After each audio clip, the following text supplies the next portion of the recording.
Sebelum saya ngaji Minhajul Thalibin saya cerita ilmu itu apa? Ilmu itu sederhana, sesuatu yang mudah.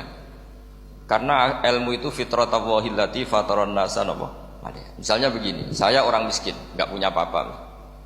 Sudah nggak punya apa-apa, nggak punya jabatan, terus keluarga yang nggak pati loyal, mungkin istri ada ngidolakan kita, bahkan anak kita sendiri juga nggak ngidolakan kita. Itu kan sial-sialnya orang, anak kita aja nggak pernah ngidolakan kita. Tapi untuk bahagia itu sebenarnya sederhana. Sederhananya begini, orang pinter itu ingin mempertahankan kehidupannya, terus pinter sampai berobat habis banyak ke Belanda, ke Jepang supaya mempertahankan nyawanya. Nah, si miskin ini kalau dia setiap makan, ya Allah, saya dengan makan ini mempertahankan nyawa saya. Sehingga makan itu satu kajian ilmiah bahwa ini luar biasa. Bahwa orang punya Alphard, punya uang 1 miliar, itu tidak mempertahankan sesuatu yang pokok, yaitu nyawa. Orang tidak punya Alphard itu hidup, nggak punya uang 1 miliar hidup.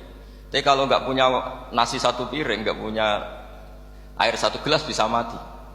Artinya apa? Orang miskin itu yusyarikul aghniya, sama dengan orang-orang kaya dalam hal kepemilikan hal-hal yang pokok. Tapi kadang-kadang orang miskin itu ya nyon sewu agak belagu, sudah miskin ingin punya Alphard, sudah miskin ingin punya uang, ya dia tersiksa. Harusnya cara berpikir nggak punya Alphard itu masih hidup, nggak punya uang 1 miliar masih hidup. Yang punya Alphard hidupnya juga pakai nasi 1 piring, yang punya uang 1 miliar juga pakai nasi. Ya kalau itu kan sama, saya punya. Kalau gitu kan bisa miskin rasa kaya. Itu memang harus dilatih. Nah, kalau orang kaya kan rumahnya banyak di mana-mana. Memangnya kalau rumahnya banyak di mana-mana terus tidur di sini 1 jam, di rumah itu 1 jam, malah nggak bisa tidur kan? Tetap aja yang dipakai 1 kamar. Itu gunanya apa punya rumah banyak? Setidaknya zaman miskin itu dia berpikir gunanya apa punya rumah banyak untuk dipakai ya hanya 1. Meskipun suatu saat kalau dia kaya juga berpikirnya agak rubah. Ya penting punya rumah banyak biar kemana-mana punya rumah, nggak apa-apa. Tapi sementara masih miskin jangan berpikir seperti itu. Nah yang menjadi miskin kacau kan sudah miskin berpikirnya gaya orang kaya, itu kecelakaan. Lah itu ilmu, maksud saya itu ilmu. Sehingga dulu Nabi ngajari orang miskin itu sederhana. Ketemu orang miskin sama Nabi diajarkan. Nabi diantara ajarannya begini. Ada seseorang man asbaha, orang yang setiap harinya mu'afan fi jasadi, dia sehat, aminan fi sirbi, negara dalam keadaan aman, tidak dalam ancaman. Indahu qutu yaumi, dia hari itu punya makan. Faka'an nama khizat lahu dunya bihadzafiriha, berarti dia sudah punya dunia dan seisinya. Karena polanya sama. Buat Presiden Amerika itu yang untuk mempertahankan nyawanya ya makan pokok dan minuman pokok, bukan jabatannya sebagai presiden atau punya uang triliunan. Yang paling kaya di Indonesia juga gitu, untuk mempertahankan hidupnya juga dengan makanan pokok. Dan itu orang miskin punya.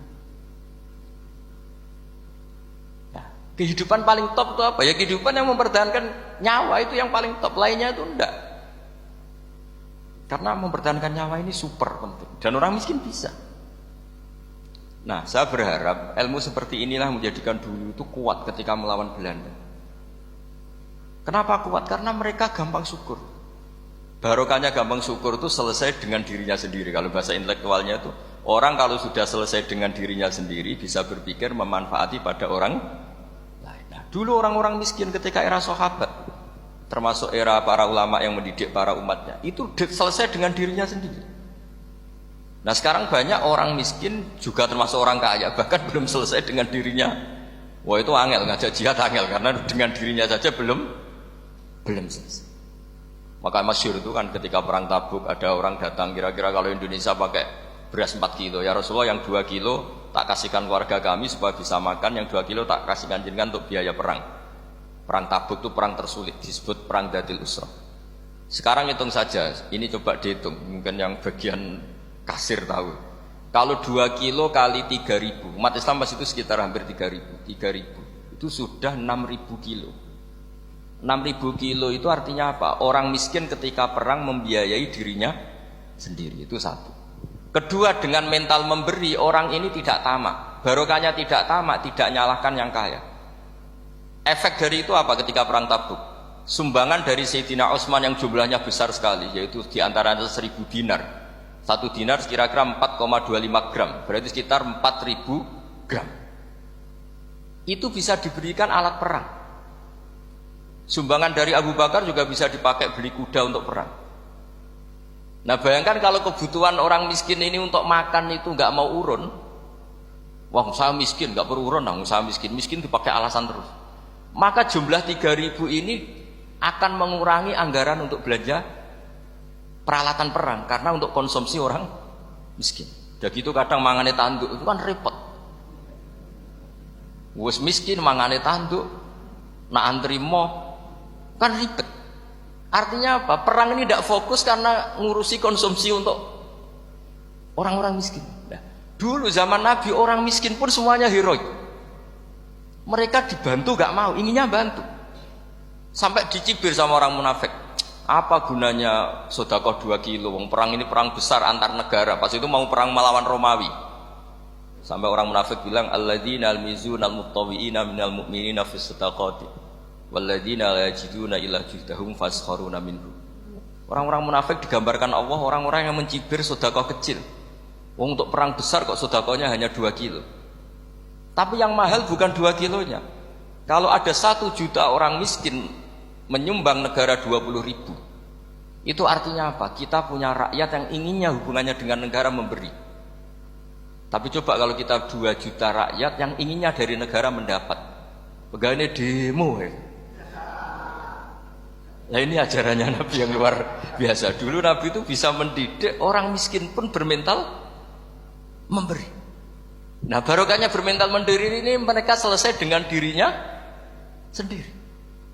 Coba kalau mereka tidak bawa makanan sendiri ketika perang, mungkin kuda yang untuk perang, terus mereka berpikir, bu ini saja disembelih supaya kita bisa makan. Ribet kan? Ngapain beli senjata yang mutakhir, makan saja nggak bisa. Tapi barokahnya mereka urun sendiri. Mereka selesai dengan dirinya sendiri. Ini hebatnya didikan Rasulullah Shallallahu Alaihi Wasallam. Lalu dulu Mbah Hashim dan kawan-kawan itu berhasil mendidik seperti itu. Santri yang miskin-miskin itu kalau ngaturi kiai duwene telo itu dikekno telo, duwene wi yo dikekno wi. Sehingga kiai sing wis mapan-mapan, misalnya kados kula wonten kan mun setengah mapan. Ya akhirnya yo iso mangan wi. Jebule wi ku yo enak. Santri yo seneng mergo kiai ini seneng pancen wis suwi mangan pizza misalnya. Nah, tapi nak sing melarat terus aku melarat kiai tak kei wi mosok doyan. Wis melarat medhit di alasan kan ribet kan. Ini yang perlu dihilangkan. Medhit kok berargumentasi. Tapi yang mahal itu bukan winya, mental memberi. Orang itu kalau mentalnya memberi itu berarti selesai dengan dirinya. Tapi kalau tidak bermental memberi pasti tamak. Dan tamak itu mesti menghakimi orang lain. Maka dalam kitab Hikam diterangkan penyakit terberat itu tamak. Kenapa? Karena orang pikir itu tidak ada kata-kata kitab Hikam, bukan kata saya. Yang ada itu tamak. Misalnya gini, saya kenal PLT Bupati Kudus. Tidak pernah saya bilang beliau pikir. Tapi sekali saya pernah ngajukan proposal tidak kesampaian. Wah, beliau medit. Jadi saya menvonis medit itu sebetulnya ya karena punya keinginan tidak kesampaian. Coba kalau tidak, bahwa medit orang serap penting. Misalnya anak-anak muda sama orang-orang cantik di Jakarta, pernah nggak kamu bilang itu sombong? Enggak kan? Setelah kamu bilang, Mbak aku ingin kenalan Mbak sampeyan, terus dia agak mau, baru kamu bilang sombong karena keinginan kamu enggak. Nah, bayangkan kalau orang bermental tomak, kayak apa bangsa ini? Nah, sahabat itu dididik oleh Nabi, tomak itu selesai karena keinginan mereka memberi. Sehingga Indonesia bisa merdeka begini itu barokahnya didikan ulama, semuanya ingin memberi. Dulu belum ada negara, tentara-tentara kemerdekaan kalau di kampung-kampung itu ya dibiayai donatur-donatur. Termasuk bahasa saya, bu saya dulu. Itu berapa ton aja beras untuk pasukan Hizbullah, pasukan TNI. Di Aceh ada Daud berih, ada yang baca berueh. Jadi baca aja kayak kira asap ada yang berih, ada berueh. Saya juga nggak tahu orang Aceh kalau baca berih. Nyumbang berapa emas untuk kemerdekaan Indonesia. Yang Kesultanan Jogja Legowo. Jogja tidak lagi negara tapi diberikan bagian dari Indonesia dan seterusnya. Nah, jadi semua ini barokahnya didikan Rasulullah Shallallahu Alaihi Wasallam yang diteruskan para ulamanya bahwa nomor 1 didik masyarakat itu bermental memberi. Dengan bermental memberi apapun kecilnya ini selesai dengan dirinya sendiri. Itu kalau sampean nggak punya mental memberi, nanti pulang dari Pemda, sok acara kabupaten berkata ini tok ribet itu. Awas itu, bar ngaji langsung lali berarti sampean. Sudah kalau nggak urun ini sudah luar biasa, nggak urun untuk berkat itu sudah luar biasa. Jadi itu yang makanya Nabi itu Quran dimulai wa mimma razaqnahum yunfikun. Quran mengajarkan bermental memberi yunfikun. Nabi berkali-kali ngulang al yadul ulya khairum al yadis sufla. Dan memberi itu tidak harus nunggu kaya. Gambarannya Quran tentang orang baik itu gimana? Alladzina yunfikuna fis sarra wad dharra. Bukan fis sarra saja, ketika wad dharra juga. Saya pernah guyon sama orang kaya di Jakarta. Dia uangnya miliaran, mungkin malah triliun. Guyon sama saya, Gus saya ini sudah sekian bangun masjid di mana-mana. Saya ini berarti hebat. Enggak kata saya. Enggak ada masjid agama tetap jalan kata. Karena di kampung-kampung sudah banyak masjid kata. Masih keren tukang becak kata. Kok bisa Gus? Sampai nyumbang masjid 1 miliar, itu masjid apa kata? Ya masjid-masjid besar. Nah itu paling dipakai kubah atau menara atau apalah yang tidak mendesak. Tapi kalau orang miskin ngutangi orang miskin itu kalau nggak utang hari itu nggak makan. Kan nggak mungkin tukang becak ke utang ada bank atau orang kaya raya kan kenal saja enggak. Mesti orang miskin utangnya sama orang miskin. Saya kalau orang kaya utang Habibidin mesti mau beli Innova karena level orang elit jadi utangnya itu beli Innova, aksesoris Innova, seri terbaru. Tapi kalau orang miskin sama orang miskin utangnya itu beras untuk nyawa. Artinya apa? Kalau saya diutangi Habibidin untuk beli Innova itu ganjarannya itu sekunder. Tapi kalau sesama orang miskin itu ganjarannya primer. Keren mana? Hutang-hutangannya orang miskin sama orang kaya. Satu menyelamatkan nyawa, satu menyelamatkan citra. Dia baru sadar, ternyata orang miskin lebih hebat ketimbang saya, lebih hebat, tapi tidak usah ditiru kata saya. Cuma dia menjadi tidak sombong sekian miliar yang disumbangkan ke masjid karena dia menjadi tahu ternyata itu tidak bangga. Nah kecuali masjid-masjid yang kamu nyumbang memang masjid perintis di daerah-daerah yang belum ada masjid. Kalau masjid-masjid besar itu kan kadang kebutuhannya sudah selera, bukan pokok. Tidak saya ini cerita ya, jadi supaya orang tahu lah. Zaman Nabi itu orang sudah selesai semua dengan dirinya sendiri. Jadi maksud saya Islam nggak apa-apa tanpa masjid itu masjid yang sudah sifatnya selera. Indonesia kan masjid sudah sifatnya selera semua. Yang dikatakan masjid pokok kan yang dipakai sholat bisa, dipakai alat sesuci bisa. Tapi kalau sudah selera ya pondasinya harus begini, lampunya harus dari kristal, terus kubahnya itu sudah selera. Nah rata-rata sumbangan yang miliatan itu kan sudah ke selera. Sementara orang miskin utang-utangan sama orang miskin untuk menyelamatkan apa coba? Nyawa. Artinya para orang miskin jangan kecil hati. Wah saya sedekah hanya 2 kilo, tapi 2 kilo nyawa. Dan itu pahalanya luar. Nah ini ilmu asal saja. Nah Kiai itu berhasil seperti itu sehingga orang-orang miskin dulu tuh ngrumat tentara itu ya nganggo uwi, nganggo telo, bahkan ada yang pakai apa itu Pak Hartopo itu pisang itu arasnya pisang itu. Bronggolnya pisang sudah dipakai saja Pak tentara. Tentara di mana-mana bisa makan. Coba kalau yang ngamal yang kaya tok itu tidak cukup.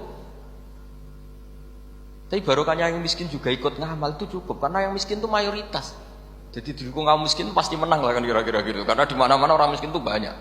Menemukan orang kaya itu nyari data. Kalau menemukan orang miskin seketemunya pasti ketemu.